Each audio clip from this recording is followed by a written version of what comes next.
आपण पाहत आहात नाशिक खबर न्यूज, जनतेचे हक्काचे व्यासपीठ। 5 लाखांची फसवणूक करणारा पाहिजे आरोपी दिंडोरीतून जेरबंद। गुन्हे शाखा युनिट 2 ची कारवाई। नाशिक शहर पोलिसांच्या गुन्हे शाखा युनिट 2 ने फसवणुकीच्या गुन्ह्यातील पाहिजे आरोपीला दिंडोरी तालुक्यातून अटक केली आहे। ही कारवाई पोलीस आयुक्त संदीप कर्णिक, पोलीस उपायुक्त किरणकुमार चव्हाण आणि सहाय्यक पोलीस आयुक्त संदीप मिटके यांच्या मार्गदर्शनाखाली करण्यात आली।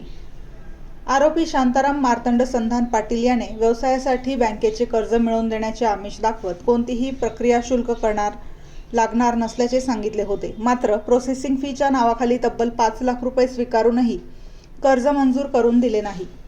तसेच पैसेही परत न करता फिर्यादीची फसवणूक केल्याप्रकरणी चाळीसगाव पोलीस ठाणे येथे गुन्हा दाखल करण्यात आला होता। तांत्रिक विश्लेषण आणि गुप्त माहितीच्या आधारे आरोपी दिंडोरी तालुक्यातील जवळके परिसरात असल्याची माहिती मिळाल्यानंतर गुन्हे शाखा युनिट 2 च्या पथकाने सापळा रचून त्याला ताब्यात घेतले। चौकशीत आरोपीने फसवणुकीची कबुली दिल्यानंतर पुढील कारवाईसाठी त्याला चाळीसगाव पोलिसांच्या ताब्यात देण्यात आले।